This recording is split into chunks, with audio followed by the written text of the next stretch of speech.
یہ میرا نام عثمان بھٹی ہے اور میں سابقہ جوائنٹ سیکرٹری ہوں لاہور بار کا۔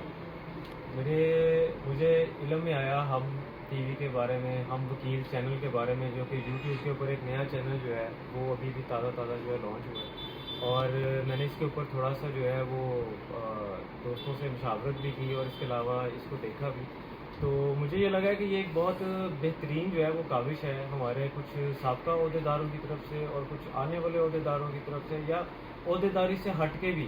بیسیکلی یہ وکلا کے لیے ایک بہت بہترین کاوش ہے، اور یہ ایک ایسا پلیٹ فارم ہے جو کہ میری ڈسکشن جہاں تک میرے علم میں ہے کہ یہ ایک ایسا پلیٹ فارم ہے کہ جس پہ صرف وکلا کی فلاح و بہبود کے بارے میں بات ہوگی، وہاں پہ پالیٹکس جو ہے اس کے اوپر کوئی کسی قسم کی ڈسکشن نہیں ہوگی۔ تو میں سمجھتا ہوں کہ ہمیں بطور وکیل، کام کرنے والا وکیل، ہم لوگوں کو اس چیز کو پروموٹ کرنا چاہیے، اور ہمیں اس کے علاوہ اس چینل کو سبسکرائب بھی لازمی کیجیے گا آپ لوگ، اور جتنے بھی وکلا پورے پاکستان کے اندر موجود ہیں، میں سمجھتا ہوں کہ ان کو اس چینل کے ذریعے اپنے جو مسائل ہیں وہ اپنے ان نمائندگان جو کہ بڑے بڑے ایوانوں میں بھی ہیں اور جو کہ چھوٹے چھوٹے کمروں میں بھی ہیں، ان نمائندگان جو کہ بڑے بڑے ایوانوں میں بھی ہیں اور جو کہ چھوٹے چھوٹے کمروں میں بھی ہیں، ان سب تک ایک بطور ایک عام وکیل ہماری جو مشکلات ہیں، کم از کم وہ یہ چینل جو ہے یہ عزم رکھتا ہے کہ یہ آگے بڑھائے گا۔ تو ہمارے آپ سارے وکلا بھائی ہیں وہ سب سمجھتے ہیں کہ ہمارے جو مسائل ہیں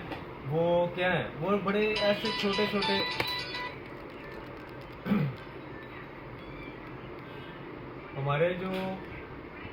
ہمارے جو دوست وکلا جتنے بھی جو ڈیلی کام کرنے والے ہیں وہ ان چیزوں کو سمجھتے ہیں کہ ہمارے مسائل وہ ہیں کہ جو ایک عام پاکستانی کے، ایک عام شہری کے مسائل ہیں،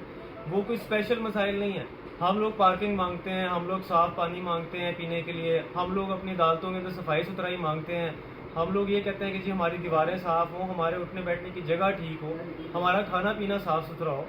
اور ہم سارا دن سرکاری لوگوں کے ساتھ ڈیل کرتے ہیں، سرکاری محکموں کے ساتھ جو ہے وہ ہمارا لین دین رہتا ہے، ہم لوگ ان کو کسی نہ کسی کیس میں بلا رہے ہوتے ہیں، کبھی وہ ہمارے ساتھ ہوتے ہیں، کبھی وہ ہمارے مخالف ہوتے ہیں، لیکن توجہ جو ہے وہ کوئی نہیں دیتا۔ توجہ جو ہے نا وہ سب کی جو ہے وہ صرف اپنے ذاتی مسئلوں کے اوپر ہے، وہ کہتے ہیں کہ بس میرا جو ہے نا وہ اپنے معاملات کو چلا لوں۔ اب ہمارے میں سے ہی سابقہ جو ہے پنجاب جو حکومت تھی اس کے وزیر قانون صاحب تھے، اور اس ٹائم موجودہ وفاقی حکومت کے جو وزیر قانون صاحب ہیں وہ بھی ہمارے میں سے ہی ہیں، لاہور بار کی انہی سول عدالتوں میں گھومتے رہے ہیں، انہی عدالتوں میں آ کے وہ ووٹ بھی لیتے رہے ہیں اور مانگتے رہے ہیں، اور انہوں نے وکلا کے لیے وکلا پروٹیکشن ایکٹ وغیرہ جیسے کام کر کے بہتری بھی کی ہے، لیکن میں سمجھتا ہوں کہ اس کو پریکٹیکل میں بھی جو ہے وہ امپلیمنٹ ہونا چاہیے، کہ خالی جو ہے وہ کاغذوں میں اس کو جو ہے وہ نہیں رہنا چاہیے۔ اس کے علاوہ ہمارے جو عہدیدار آتے ہیں ہر سال، وہ آتے تو یہی کہہ کے وعدے کر کے آتے ہیں کہ ہم کچھ کریں گے، کچھ جو ہے وہ بہتری لائیں گے، ہم جو ہے وہ پتہ نہیں کیا کر دیں گے، لیکن ہوتا ہے کہ